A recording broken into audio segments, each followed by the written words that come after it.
They're not good enough to start. They're not even good enough to play. But they do talk a good game.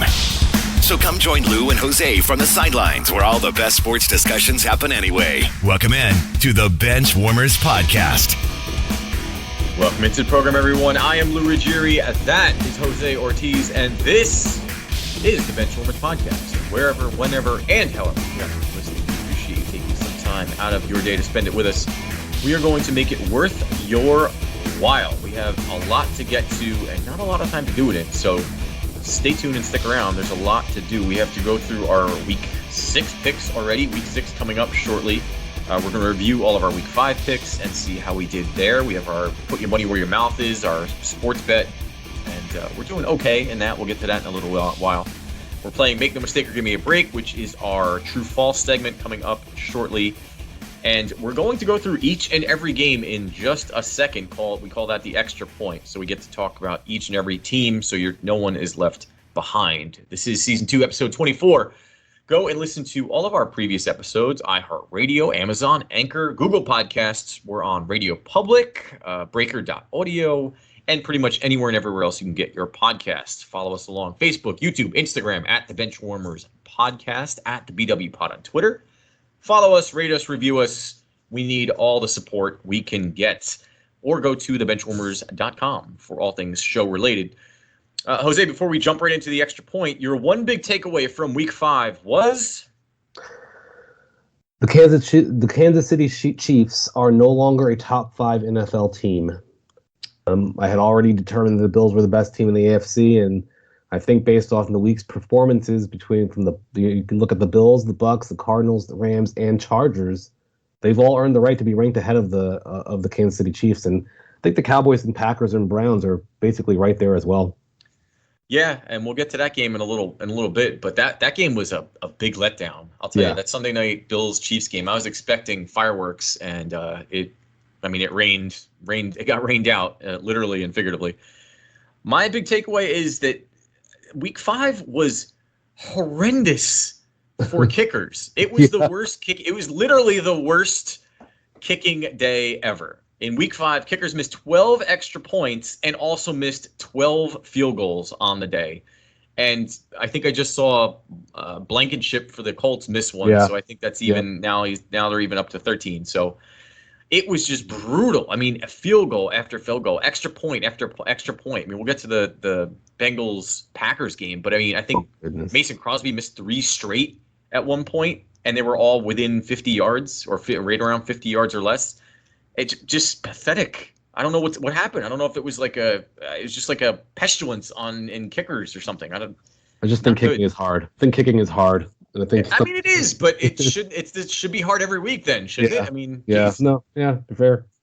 I think in general the quality of kicking has gone down in the NFL over the last few years, but that's for another discussion. It's been interesting since they moved the extra point back. I think that's certainly helped a little bit, but I don't know. It feels like Justin Tucker took everyone's mojo away when he hit that 66-yarder and he absorbed the power of all the other kickers, and everything's a mess since. But all right, we'll get to those games in just a sec. So let's jump right in. The extra point, we're going to go through each and every game from week 5, and we'll give a little synopsis. Obviously, we'll spend more time on the important games and a little less time on the unimportant games. So in some semblance of an order, I don't know if this is anything in particular, but starting with Thursday, the Rams beating the Seahawks 26-17. Russell Wilson busted up his finger. He's out, was it 4 to 8 weeks, roughly? He seems like he's going to be not doing so well. Geno Smith, your new starter, and your takeaway from that game. Well, Russell Wilson's targeting a Week 10 return, which seems optimistic. My takeaway is the season's done for the Seahawks. You don't lose 8 weeks from whatever it's going to be, 6 weeks in maybe the best division in the game from Russell Wilson, one of the best quarterbacks in the game, and survive. I think the Seahawks are basically going to be looking for a draft, playing to get a draft pick next season. Yeah, I think this suddenly becomes a 2-horse race between the Cardinals and the Rams for the NFC West. And it was nice to see Robert Woods wake up with 12 receptions and 150 yards. Oof, that's nice to see. We knew he was good, but he was not able to be stopped in that game. Yeah, and the Rams just have a lot of weapons. It's the nature of it is, they're going to have there's Darrell Henderson, there's Cooper Kupp, there's Tyler Higbee, there's Robert Woods. Sean Jackson. Not all of them are going to be able to have great games every week. It was nice to see Robert Woods get it going though. New York Football Giants get just obliterated by my Dallas Cowboys, 44-20, and the Giants lost more than the game. Daniel Jones out, Saquon Barkley out, Kenny Golladay out. Yeah. Kadarius Toney had a great game. He's their rookie wide receiver, 10 receptions, 189 yards, but that was pretty much the lone bright spot for this game for the Giants. Yeah, until he got kicked out of the game for trying to punch a person in the helmet, which I don't know why people. I don't know. Just you'd think these football players would be smarter than that. Like, why are you trying to punch someone in the helmet? Like, you're gonna break your hand. It doesn't make any sense. But either way, listen, it was complete dominance from the Cowboys, as you would expect. The Cowboys are actually better than I expected them to be. I thought they would be good this year, but they're looking great. And Zeke looks great. Dak looks great. Another interception for Trayvon Diggs, who, I mean, he just has incredible hands. It's crazy. The defense has improved.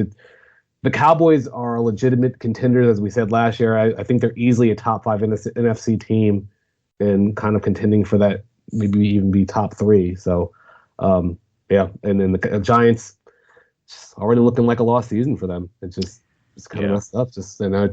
I don't know what you do with Saquon Barkley because I think this is year 4 for him. So, I mean, he's got one more season left on his rookie deal, and I just don't know what you can do with him at this point. Yeah, that seems like kind of a wasted pick at this point. I mean, it does. The Cowboys did really. I was watching this game, and I watched this game from start to finish in its entirety. And yet the Cowboys, I mean, offensively, they did what we think that they can do, but they're getting smarter on both sides of the ball. The Cowboys ran the ball more than they tried to pass the ball, and they've been successful at it. Zeke ran it 21 times for 110 yards and a touchdown. Tony Pollard, who they better give him a contract too at some point, because he ran it 14 times for 75 yards. And they kept the defense kind of on its heels. CeeDee Lamb was CeeDee Lamb. Dalton Schultz is looking like starting to emerge as a premier tight end. And then on defense, Micah Parsons yet again led the team in tackles. Mm-hmm. And Trayvon Diggs is just unreal. I mean, it's just stupid how good he is. And I started thinking back that the cornerbacks that the Cowboys have let go that could also be on this team right now had they played their cards a little better. Byron Jones, who was on the Dolphins. Awuzie, who's on the Bengals and had a great game.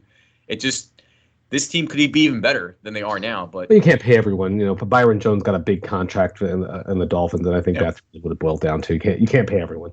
That's fair enough, but they better pay Trayvon Diggs right now. Pay him right now. Yeah. Staying in New York, even though it was in London, the Jets losing to the Falcons. I mean, not much to say here. It was nice to see Kyle Pitts finally emerge and be the potential star that we saw and we all thought he could be. 9 receptions, 119 yards, and a touchdown. Jets, try as they might, they're still just the Jets. Yeah, Zach Wilson really looked really bad in a game that really should have been a relatively easy matchup. It doesn't really get much softer than Atlanta's defense at this point. And honestly, Atlanta, they're like 2-3 going into a bye. I mean, you and I know that they're not going to be any good this year. But if you're the Falcons, I mean, you can feel good about where you are right now. It's like, hey, listen, we can go on a run right now. It's still early enough in the season where they can put something together. So I think definitely good feeling to go into the bye with the win. And Jets, I don't understand. Yeah, try again next year. Yeah. In what turned out to be a pretty exciting game in overtime, Green Bay Packers 25, Cincinnati Bengals 22, and Jamar Chase had an unbelievable game, 6 receptions, 159 yards, and a touchdown. But the only reason that no one is really paying attention to that is because Davante Adams had an even better game with 11 receptions, 206 yards, and a touchdown. Why does no one cover Davante? Just cover Davante Adams. You don't have to cover anyone else. Just triple team Davante Adams. Why don't defenses understand this? I don't understand why they didn't double team him. It felt like they were just not even double teaming him the entire time. The only thing I can think of is that you say to yourself, well, if we double team Davante Adams, it's Aaron Rodgers. He's going to find other guys, but what you're doing is not working. So you got to try something else. All that said, though, the Bengals should have won this game.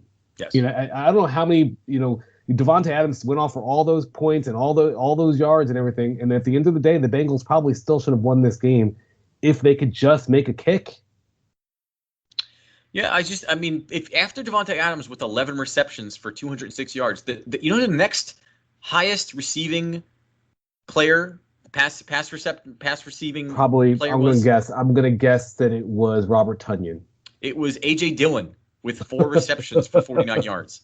Alan Lazard, 2 receptions. Aaron Jones had 4 receptions for 6 yards. But my point is that, like, if you look at it, the Bengals, the game plan still worked, right? Like even with Devontae Adams going off, you were still in a position to win this game if you just make a kick. If you just make a kick. Just focus on Devontae Adams and you can save yourself 150 yards. I mean, my God.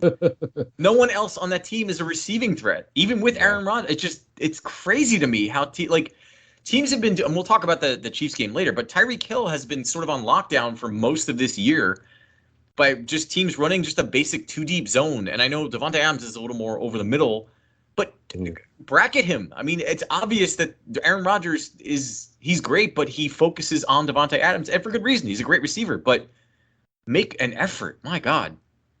I'm curious how often he gets double teamed. I'll have to look into that. Not enough. The answer is not enough.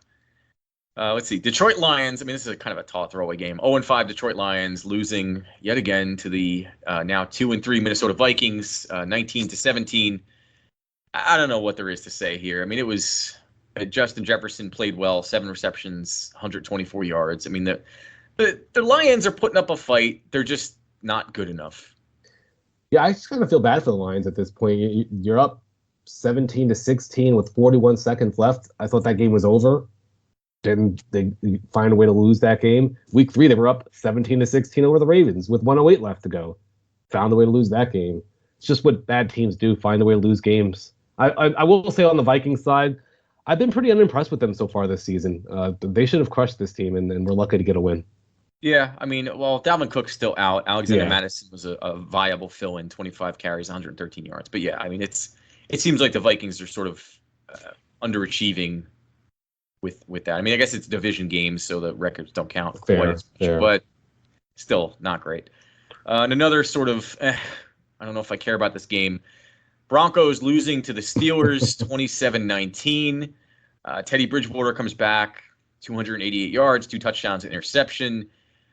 Ben Roethlisberger had an okay game, I guess, for him. He had 120 passer rating, 253 yards, 2 touchdowns, no interceptions, which was nice. Najee Harris blew up to 23 carries, 122 yards, and Chase Claypool, was nice to see him come back. 5 receptions, 130 yards, and a touchdown. But all I'll say is I think the Steelers they briefly saved their season here with the win, right? You go to 1-4, it's over. Steelers 2-3. Yep. It's like, all right, it's like you can still rebound from here and kind of figure it out. But yeah, neither of these teams are going anywhere. So Broncos 3-2. Yeah, they're still at the top of that division, behind the Chargers, but it feels like it's sort of fool's gold at this point. Yep. Oof. What is not fool's gold is the Tampa Bay Buccaneers. My God, 45-17 over the Dolphins, and I guess it's not really that much of a surprise. The battle of the former New England Patriot quarterbacks, Jacoby Brissett versus Tom Brady. Not surprising. Jacoby Brissett played like the third stringer he was behind Tom Brady, who threw for 411 yards and 5 touchdowns and no interceptions, by the way. Yeah, the Bucs look like just a machine on offense. I just don't know what you really do, and I guess we just saw the Rams kind of slow them down a couple weeks ago. But I give credit to the Dolphins for hanging around in the game longer than I expected, but we all knew what was going to happen. Brady is somehow still maybe the best quarterback in the game at age 45. It's really, they're a very scary team, and you finally saw Leonard Fournette get it going too. They're a very scary team when everything's clicking on offense. Yeah, and still no Rob Gronkowski, but I will say there was Antonio Brown reemerging and showing like the talent that we've seen him in the past. He had a couple plays on Xavier Howard that he just smoked Howard, and it was not pretty. And Brown had 7 receptions, 124 yards, and 2 touchdowns. With I think the longest pass of Tom Brady's, at least Buccaneers career, for 62 yards to Brown. It was impressive. And the reality is that they have 3 receivers who could be a number 1 wide receiver on so many teams in the NFL. They're all on the same team. Yeah. And so it just, Xavier Howard was getting cooked by everyone out there. And it's when you have Tom Brady dropping dimes out there, what are you supposed to do? Like, some of the passes that you would throw is like, I don't even know how you would play defense against that. Like, what are you supposed to do?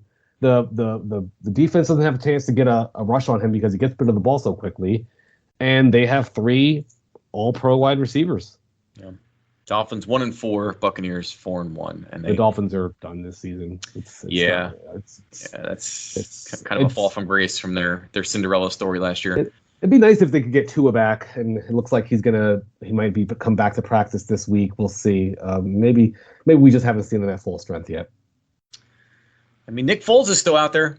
You could still maybe make a salvage the season somehow, but I don't know how much better he would do at this point. Let's see. New Orleans Saints 33, Washington Football Team 22. Saints are now 3-2, Washington 2-3. Teddy Bridgewater, wrong guy. Jameis Winston, rather, had a pretty good game, 279 yards, 4 touchdowns, and a very ugly interception. And overall, I mean, this game went about as expected. I thought Washington put up a fight. Taylor Heineke had 2 bad interceptions and no touchdowns, but I don't know. It just seemed like this game basically went the way that I thought it was going to go. It's funny because both of us picked the Washington Football Team to win this game last week. We were both wrong, but I don't really have much of a reaction to this game. Just I think these are 2 teams that we're gonna see them be pretty competitive throughout the season, but neither of them are going to be very good. I don't think either team is a playoff team. Yeah, they're rating that strongly in that kind of second tier team land where maybe they're towards the bottom, but they just feel like they're going to be good enough to be 9-8 this year. Yes, they're going to be good enough to compete, but not good enough to win. Yep. What ended up being a pretty good game, actually. Philadelphia Eagles coming out on top against the Carolina Panthers, 21-18. Jalen Hurts, not great, 198 yards and an interception. Sam Darnold, even worse, 177 yards, a touchdown, and 3 interceptions. This game, I mean, Devontae Smith played well, 7 receptions, 77 yards. DJ Moore, not so great, 5 receptions, 42 yards. I mean, Christian McCaffrey's still out again. Chuba Hubbard, a good fill-in, 24 carries, 101 yards, but I was surprised. I thought the Panthers defense would have played a little better in this game. Yeah, this was one of the more surprising results. One of the things, you noted that the kickers were missing a lot this week. I feel like a lot of teams just were not good at delivering knockout blows. You're up, you're in control of this game. The Panthers were basically up the entire game, and they just couldn't find a way to make that extra play to put this game out of reach. And I think there's just a team that desperately needs Christian McCaffrey back. And on the other side, the Eagles were lucky to get this win. But one thing I've realized when I'm watching the Eagles is they are in desperate need of a playmaker not named Jalen Hurts. Devonta Smith I'm not sure why they're just not putting the ball in his hands enough. And then the Miles Sanders, I don't know where he's been. That he's just not getting the ball. Like, just feels like this team needs someone to make a play on offense other than Jalen Hurts. Yeah, I agree. In a bit of a rout, Tennessee Titans beat down the 0-5 Jacksonville Jaguars, 37-19. Titans now 3-2.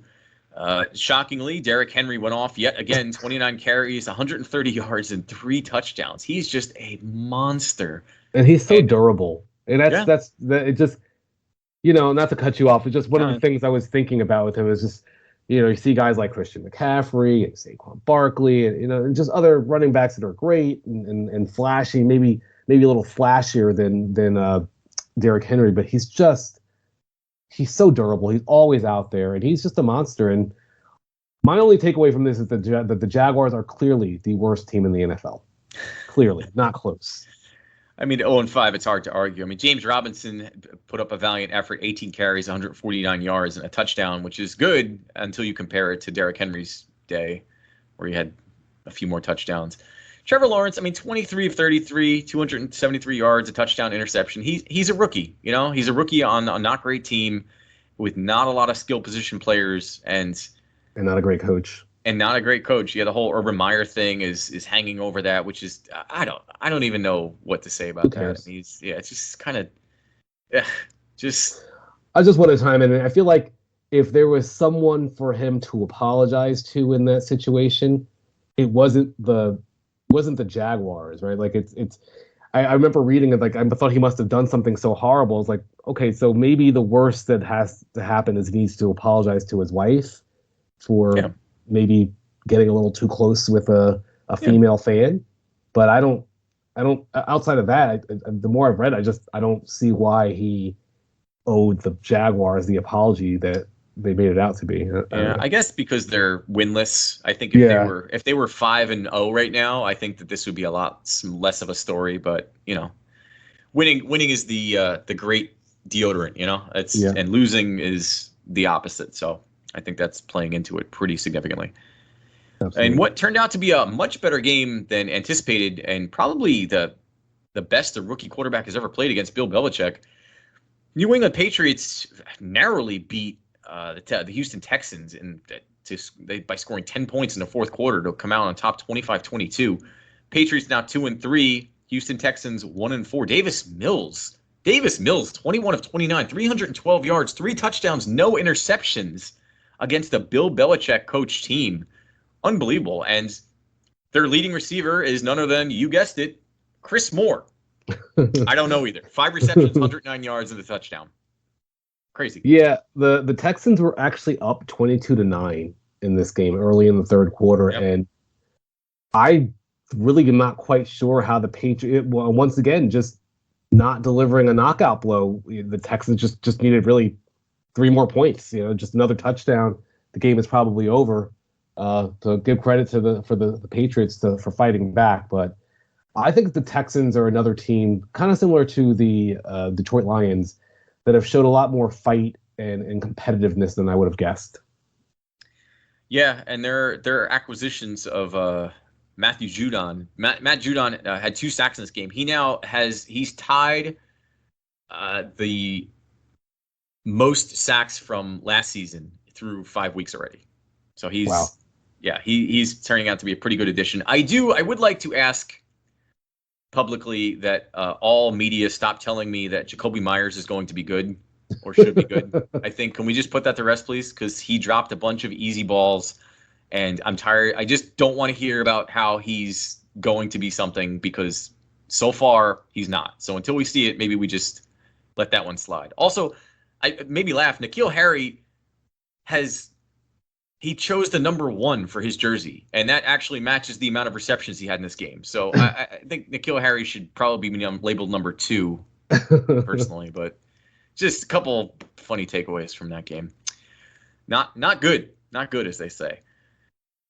Let's see. Chicago Bears 20, Raiders on a little bit of a skid here, 9 whole points. And it's funny how that Derek Carr MVP talk from weeks 1 and 2 kind of slipping away pretty quickly. This game, this was just not a good game to watch. It's just not. There wasn't a lot here, and the bigger story, obviously, being John Gruden resigning due to some very inflammatory emails he sent 10 years ago. And so I don't know what happens now. I mean, what are the Raiders? Does Mike Mayock come down and coach the team now? I don't even know what to expect. I don't know what to expect. I will say that this game, it actually is indicative. Like, we were expecting the Raiders to fall from grace. I wasn't expecting the Bears to win this game, but I think it just says more about the Raiders really just not being that good than it does anything that says anything about the Bears. And this news with John Gruden, I don't imagine that the team, although you have seen these types of things happen where you get a new coach and you get a little fire lit up under you, but I don't know. I would be I think the Raiders are in trouble this season, and the Bears, they're kind of playing with the house money. No one expects them to do well anywhere this year. They got Justin Fields out there, but the Raiders, I mean, you're up to a 3-0 start, and now it's kind of falling apart. The Gruden thing, I don't know. I don't want to comment on what he said or he didn't say or what he put in his email. Just as a message to everyone out there, and I'm going to be putting it in my son's head as he gets older. It's just be careful the things that you email and put on the internet, because the internet it's like a forever repository. Like it never goes away. Yep. You know, you and I could have a conversation, and I can say something, and there's no active recording that someone's going to access 10 years from now. It's like, do you remember when you insulted Adam Gase and called him Lord Voldemort? Like, that's not, that's not going to be a big deal. But like things you say in emails, things you say in tweets and stuff, that if you want to be in public position where the eyes are on you, that you're just being held to a much higher standard than we've been accustomed to for a very long time, or ever. In what was easily the game of the week, Cleveland Browns 42, Los Angeles Chargers 47. This game, I watched this game twice because it was so much fun. This game reminded me of, if you remember a couple years ago, when the Rams and Chiefs were supposed to play in Mexico City on Monday night. It was just an offensive shootout. There was 1,000 yards of offense in this game. Both teams back and forth, back and forth, back and forth. Baker Mayfield looked good, 2 touchdowns, 305 yards. Justin Herbert looked better, 398 yards, 4 touchdowns, no interceptions. Nick Chubb and Kareem Hunt just tag teaming on offense. Mike Williams just going bananas, 8 receptions, 165 yards, 2 touchdowns. And this game, we could see this game again very easily in the AFC Championship. It was such a gritty win for the Chargers. You come back from a 27-13 third quarter deficit where most teams, this game is over when you're down 27-13. They went for it. They went for it on fourth down like 3 times in this game, even on I think it was on their own 30 or near their own 30 where they went for it on fourth down. The Chargers were just so aggressive. And, we've talked ad nauseum in the past about just the value of having a rookie quarterback on a really good team. But I think what you mean is having Justin Herbert or Patrick Mahomes on a rookie deal on a really good team. Because Russell Wilson too. Yeah, like basically, yeah, if you can draft a future Hall of Famer and get him on a really good team, then your team is going to be really good, because that's what we're seeing right now. I know it's probably early to induct him into the Hall of Fame at this point, but my goodness, he looks so good out there. It's just like it's just this is what you hope for when you draft a quarterback in the first round. But more often than not, you get Daniel Jones and not Justin Herbert. I will say this: the Chargers need to step up their run defense. You're giving up 230 yards on the ground. You also might need to think about who your kicker is. Their place kicker missed 2 extra points. And that I mean, they did give up a lot of yards on the ground to probably the best backfield in the league. Fair. So it's I mean, that's Bosa was he was doing his best, but I mean, there's only Nick Chubb is unbelievable. And the Chargers scored 26 points in the fourth quarter. They scored 26 points in the fourth quarter, which is almost as much as our next game combined. And the thing is, Justin Herbert, yes, but I also want to give a little credit to Brandon Staley, because last year these are the kind of games that the Chargers were losing, and so it seems like they've just turned that corner, and they just have the confidence and the resolve to just fight to the bitter end, and it's working out for them, obviously. Yeah, the absolutely. Chargers 26 points in the fourth quarter, while the San Francisco 49ers and Arizona Cardinals combined for 27 points. Your 49ers losing 10-17 to now 5-0 Cardinals. Yeah, I just want to. It was a hard-fought game for the 49ers, but there's no points for moral victories in the NFL, or really throughout life for the most part. I just feel like this season is slipping away from the 49ers, and you lose 3 straight in a really, really strong division.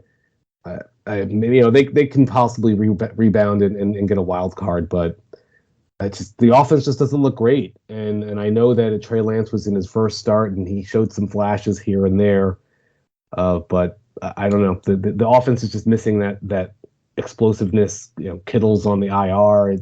you're missing Raheem Mostert now. Kittle, all the injuries are piling up again.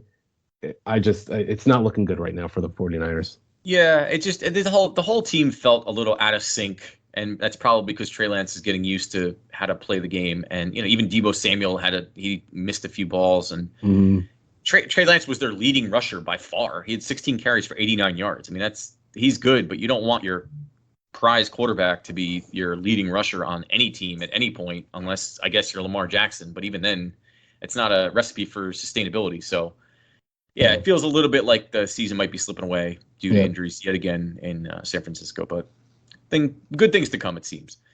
Finally, the Bills just stomping on the Kansas City Chiefs in their AFC Championship revenge game. This game, this was I tuned in for a football game, and apparently there was like a color guard rally or something that showed there were so many flags in this game. I was getting so angry that every 12 seconds it was another flag. I think the head referee got more FaceTime than Josh Allen. It was insane how many penalties that were being called, and it completely ruined the game that was already kind of boring to begin with, which is weird because it was kind of high scoring.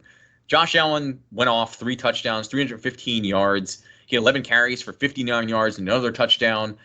Mahomes just looked out of sync, and like we talked about before, Tyreek Hill was just he was basically taken out of the game. I mean, he ended up with 63 yards, but I mean that's coming off of 180 last week. I mean, that's a pretty significant downturn. So the Bills just outclassed the Chiefs from top to bottom.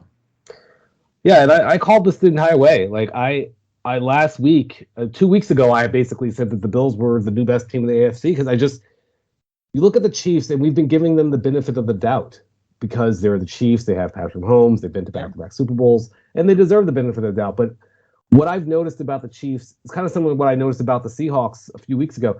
When they're not getting those huge chunk plays to go down the field and you just force them to just methodically drive down the field, that's not what they do well at, and they often fall apart in those situations.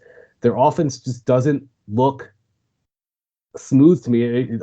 I was getting in a debate with someone who was saying, "Oh, they look elite still. They just had a few turnovers here and there." It's like that's not elite. You don't have these random turnovers. They've not been playing well, and the Bills are clearly the best team in the AFC without question to me right now. And I think the Chiefs will probably get it figured out, but they need someone else on that team to step up and make some plays on offense. Well, they did sign Josh Gordon for his 13th or 15th comeback tour, so he'll be playing for 3 or 4 games before he's suspended again. So maybe he'll show up and do something. But yeah, Chiefs 2-3, Buffalo 4-1, and it doesn't even feel like it's that close. So that's the extra point. We record on Monday night, so it looks like the Colts are kind of beating the Ravens at the moment, but we can't talk about that game because it hasn't ended yet. So still a lot of time. Still a lot of time left. Yeah, look that one up for yourself. So we're going to take a break. Come back. We have to go through go over our Week 5 picks and see how we did. We're going to make our Week 6 picks, and then we're going to play Make No Mistake or Give Me a Break, which is our True False segment. So stick around for that and more after this. This is the Benchwarmerz Podcast. Thanks for listening to the Benchwarmers Podcast. Follow along with us on the Benchwarmers Podcast on Facebook and Instagram. And don't forget to review us on iTunes, Google Play, or wherever you get your podcasts. If you're sick with COVID-19 or think you might have it, take steps to help protect other people from getting sick. Stay home except to get medical care. Call the doctor before visiting. Separate yourself from others who live with you. Wear a cloth face covering to protect others. Cover your coughs and sneezes with a tissue and clean your hands right away. Avoid sharing items with other people in your home. This includes things like towels and bedding. Be sure dishes are washed in hot water or the dishwasher before anyone else uses them. Stay aware of how you feel. If you start to have difficulty breathing or if you're worried about your health, call your doctor. For more tips, visit cdc.gov. Welcome back to the Benchwarmers Podcast, where being all talk is actually a good thing. Now, back to the action. Or talk, I guess.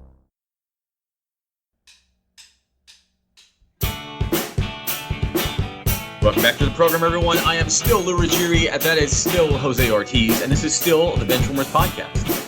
Season 2, Episode 24, iHeartRadio, Amazon, Anchor, Google Podcasts, wherever you get your podcasts. We are there, Facebook, YouTube, Instagram, at the Benchwarmers Podcast, at the BW Pod on Twitter, or go to thebenchwarmers.com please follow, rate, review. We need your support, and we're not too big to ask for it. So we just went through the extra point, which is each and every game. So if you want to go back and listen, you can find out what we thought about your team, some good, some bad, and the ugly.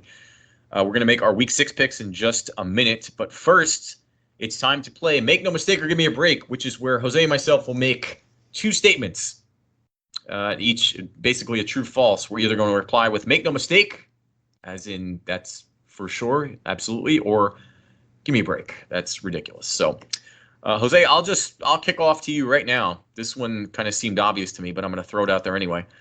The Seattle Seahawks will now miss the playoffs. This is a make no mistake. Make no mistake. There's too many good teams in the NFC West. Never mind just the NFC itself. I just don't see any way they make the playoffs. Yeah, even without the injury to Russell Wilson, I still think that this would have been kind of an end result, because the team just is they're just missing something. I don't know. Their defense is not that great. Their running game is not consistent. Pete Carroll seems to lean on the running game too much and makes Russell Wilson play catch up. And now there's no Russell Wilson, and you have Geno Smith. So yeah, it's not going to be pretty. I think this is going to be a tough year for the Seahawks. All right, so my first one is the Browns will not re-sign Baker Mayfield this offseason. And this is just basically off the heels of just, I don't know. I kind of had last week I was saying how I'm just was wrong on him, and he's really, if you just look at the numbers, look at analytics, everything, he's really been one of the worst quarterbacks in the NFL this season. I don't know. Yeah, after this year, I think. So yeah, his numbers, by the way, if you go and look, I don't have the exact numbers in front of me, but essentially he is almost identical to Mitch Trubisky's numbers.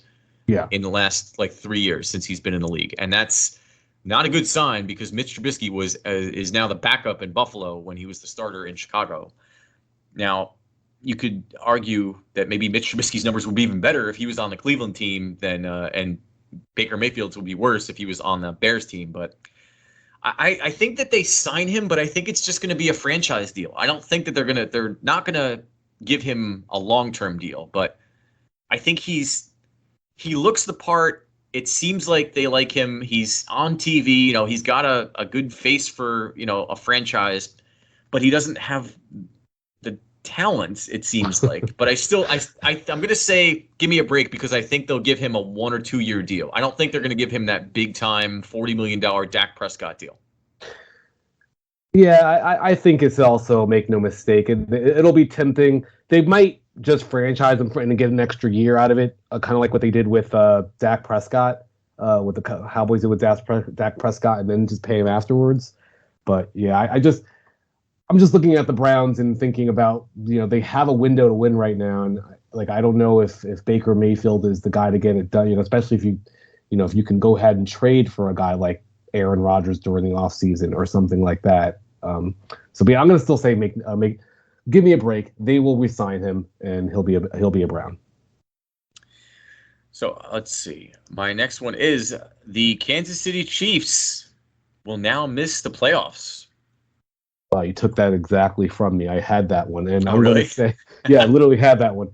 I'm going to say, listen, if you look at it right now, they're the number 9 seed or number 8 seed, which is hard to believe. I'm going to say give me a break, and they will make the playoffs. They're going to get this thing figured out. They're too good and too talented. I just can't imagine that they miss the playoffs. So I'm going to say give me a break. They will not miss the playoffs. Yeah, they're down the list right now. I mean, the Chargers, Bills, Ravens, Titans, Bengals, Raiders, Broncos, Browns, even the Patriots and the Steelers are above them right now. Yeah. But I think that they vault up this, and I think they ended up with the wild card, because I don't think the Chargers wins are flukes, and they've beaten some pretty good teams, including the Chiefs. Yeah. But I think the Chiefs will end up sneaking in, because I think the Broncos are going to fall back down to earth, and the Raiders are basically done. I think now that John Gruden's gone, I don't see how the team makes a comeback. So I'm going to say give me a break. I think they find a way. Do you think that the Chiefs are worse this year, or that the other teams have just gotten better? A little both.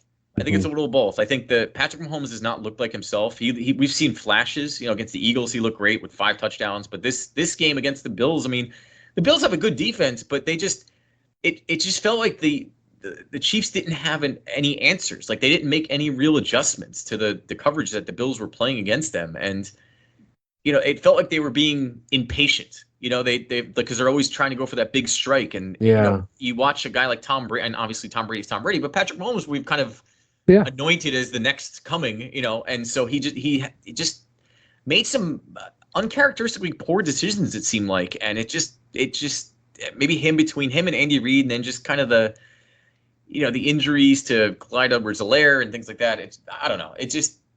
They haven't looked like the team from last year. I feel like their offensive line, I don't know what the numbers say, but I feel like their offensive line play has really declined this year. A completely different offensive line than the one that started Super Bowl. So I guess that would play a pretty big part. Okay. All right, so let's move on to our picks. Let's review Week 5. You beat me, I think. Yeah, well, just starting with the put your money where your mouth is. We both actually covered. So Week 5, put your money where your mouth is, where we make our one pick of the week against the spread. I took the Bills plus 2.5 at Kansas City, and as you said, the Bills won. They managed to cover that. Yep, and then you took the Rams minus 2.5 at Seattle, and the Rams covered that as well. So we're both 2-3 with our put your money where your mouth is pick. My Week 6 put your money where your mouth is pick. I'm taking the Bucks minus 7 at the Eagles. I think that's pretty good. I think it's pretty good. I mean, the Bucks secondary is not great, but the Eagles are just not great. So I feel like they're going to score like 40 points. So it's going to be a blowout. Yeah, I'm sticking with that theme too, the blowout. I'm going, it's a big spread, but the Rams minus 10.5 at the New York Giants. New York Giants without Daniel Jones, without Saquon Barkley, without Kenny Golladay. And the Rams, I mean, Aaron Donald is just going to eat Mike Lennon alive, and it's not going to be pretty. And I think Jalen Ramsey might have 5 picks in this game. I mean, it's just going to be. They're not even going to throw to him. They're not even going to throw in his direction. Well, yeah, and he still might get an interception. I like this pick, just especially when you consider the Rams have been off since Thursday, right? So they've got this extra rest now. The Giants are hurting. It's going to be ugly. It's going to be ugly. I like the pick. So in our Week 5 just weekly picks, where we just pick straight up wins, losses, no spread. I went 12-3, which is a really good week for me. It's my best week so far. You went 10-5, also very good. Good, not as good though. Yep. And so our current records are, and we both picked the Ravens to win this game, so we couldn't be losing another. But our current records are 47-30. My record is 47-32. Your record is 46-33. So we are one game apart. Before we go into our Week 6 picks, I just want to remind everyone that the Falcons, Saints, 49ers, and Jets are all on bye weeks this week. So if you play fantasy sports, make sure you don't start those players. It's good to hear that the Jets won't lose a game. Yeah, exactly. Good for them. Yep. All right, so let's just go ahead and jump right into it. Our Thursday night football game, we've got the Bucks at the Eagles. Obviously, I'm taking the Bucks here. Yeah, you got to go Bucks. There's just no. Yeah, you have to take the Bucks, like you said. Tom Brady is probably going to have another 5 touchdowns. All right, next up, Dolphins at Jaguars. I think the Jaguars are the worst team in the NFL, but this is a game that's tough because I do feel like there's a room for the Jaguars to win here. I'm still going to go with the Dolphins, but I think this is one that I could see myself going back and forth on multiple times. I'm going to take the Jaguars. I'm going to take them. Just to remind you. You took the Jaguars to beat the Titans last week. And they did not. Okay, so from what I've seen, I mean, granted they were playing the defending Super Bowl champions, but Jacoby Brissett just looks bad. Trevor Lawrence is a better quarterback, and I think that at some point pride has to kick in. You're 0-5. I think that the Jaguars, this is a winnable game. Yeah. For the Florida faithful. So I'm going to go with the Jaguars. It might be the last time I ever say that, but I think they can do it. So how about the Vikings at the Panthers here? This is a very interesting game to me. I think I like the Panthers here. I do too. Like I want to pick the Vikings. I feel like the Vikings should win, but you're on the road. You're at the Panthers. The Vikings struggled with the Detroit Lions. I mean, yeah, I'm going to pick the Panthers. Yeah, I think the Panthers offensively and defensively are just clicking a little better. I know they lost last week, but they just seem like a more cohesive team. The Vikings just underachievers, like we talked about. Yeah. Wow, really good game here. Chargers at the Ravens. I'm taking the Chargers. Yeah, I'm taking the Chargers. I mean, they look unbelievable, and the Ravens. Yeah. I mean, the Ravens just look. I'm still not convinced. I mean, Marquise Brown has caught a couple of balls, but they're still missing something offensively, and they're just inconsistent. They're very inconsistent, and they're missing their running game. That's what they're missing. They have a bunch of backup running backs in there. Latavius Murray is your starting running back. I mean, let's be serious here. Yeah, give me the Chargers. So, okay, next. Oh, we already know the Rams at the Giants. I'm going to take the Rams here. I'm going to go on a limb. Yeah, that's. Although I could see a scenario where the Rams kind of look past this game maybe, and the Giants catch them off guard. But I just. Well, that would be my only fear with the put your money where your mouth is. You're taking the Rams. My only fear is that the Rams get up so big, like midway in the third quarter, that they just kind of call off the dogs, and then the Giants score like 2 garbage, meaningless touchdowns and make the game closer than it is. I think it's going to be that type of game where the Rams destroy them. But either way, how about the Texans at the Colts? We saw Davis Mills actually play a good game this week, and the Colts are playing okay. I'm going to go with the Colts.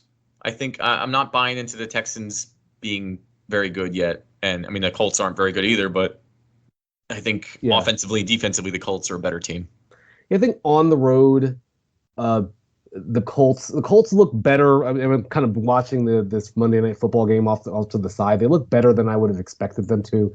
And they're going to be at home. The Texans are just kind of hanging around, and they're playing strong, but I don't think they have enough to get the win here. So I'm going to go with the Colts. Yeah. Well, Chiefs at the Washington Football Team. Ugh.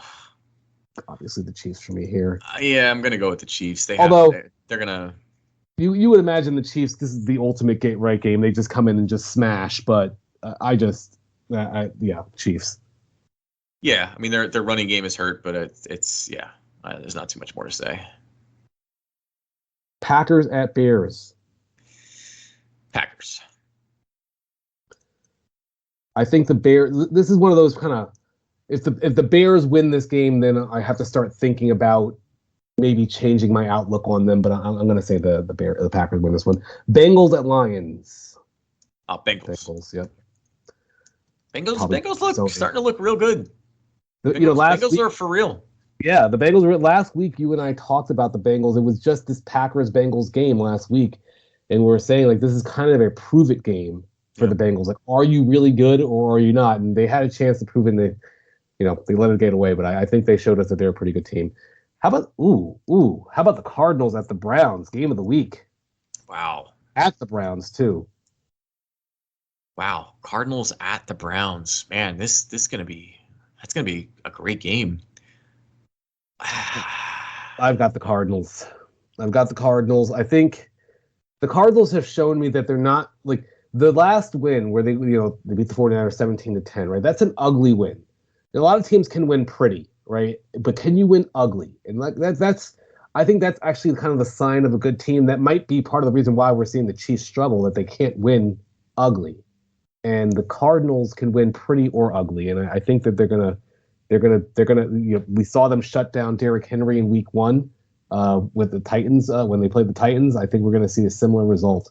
Yeah, I think it's going to be the Cardinals based on their defense, because I think that the Browns defense, assuming Denzel Ward and Jadeveon Clowney come back and are healthy, the Browns defense is going to be probably put the brakes on Kyler Murray a little bit, but I think that the Cardinals defense is just going to infuriate the running game and Baker Mayfield. So I'm going to go Cardinals. It's tough, but I think it's the Cardinals. Okay, then we have your Cowboys playing great at the Patriots. I'm going to take Cowboys. Patriots an easy one. barely beat the Texans, and the Cowboys are starting to put it together on offense and defense. My only Mac hesitancy Jones- is that it's in Gillette Stadium, but still, yeah. Yeah, but Mac Jones throwing a pick to Trayvon Diggs. Yeah, exactly. That'll be. I think doesn't Trevor. He has like an interception in 5 consecutive games. I wonder. He if has 6 interceptions in 5 games. 5 games. Yeah. How about the Raiders at the Broncos? This is a really interesting game because both teams are not good, but I'm but gonna go Broncos.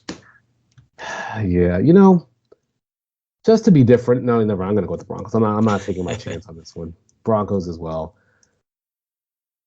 Actually, no, I'm switching. I'm going with the Raiders. I'm switching my pick. I'm taking the Raiders. I have a feeling. Yeah, I mean they have some talent, but I don't. They're not going to be saying this one's for John or anything. So let's win this one for the Grood. Yeah. All right. Seahawks at Steelers Sunday Night Football. What a bad game! Can you flex out of this? Is it Sunday? I don't think we're in the flex. flex. I don't think we're in the flex season yet. I'm not sure. Although, why is there? See, there should be flexibility after week 1, like after you see the first week of games. Okay, let's start flexing. Watch Geno Smith in prime time. I mean, how do you even sell that? It's like, come watch DK Metcalf play against TJ Watt. The Steelers. I think. Yeah, I was gonna say I've got the Steelers here. It's just let's. I mean, Geno Smith and a Steelers defense. I mean, that's exactly. What else can you say? I mean, Geno Smith and then starting the for Seahawks any team. defense is not good either. So. Right. Ugh. All right. How about our Monday Night Football game? Bills at Titans. I mean, based on the way I've been gushing about the Bills the last couple of weeks, I'm definitely taking the Bills here. Yeah, AJ Brown, look, he came back and he looked okay this week. Not great, limited. Julio Jones still out. Presumably he's going to stay out. I don't know how bad that's going to be, but it certainly seems like it's a lingering injury. And the Bills just put a beat down on the Chiefs, so I don't think the Titans have enough to stop them. Yeah. Okay. So we're both on the Bills then. So our only changes, our only differences, I've got the Raiders, you've got the Broncos, and I've got the Dolphins, and you've got the Jaguars. We're the same every place else. So we'll most likely end up splitting and just have the same record as we did. That's possible. Go in next week with me being up 1 game. We'll see what happens. But there you have it. Yeah, and so just a reminder once again, Falcons, Saints, 49ers, Jets, all on bye week. So Jets fans, don't worry, you can't lose. This is it. That's going to do it for the show. Benchwarmers Season 2, Episode 24 in the books. Go back and listen one more time to all of our previous episodes. iHeartRadio, Amazon, Anchor, Google Podcasts, wherever you get your podcasts. Follow us along Facebook, YouTube, Instagram, at The Benchwarmers Podcast, at The BW Pod on Twitter, or go to thebenchwarmers.com for all things show-related. So that's going to do it. For Jose Ortiz, I'm Lou Ruggieri, and we'll see you next time. Bye-bye.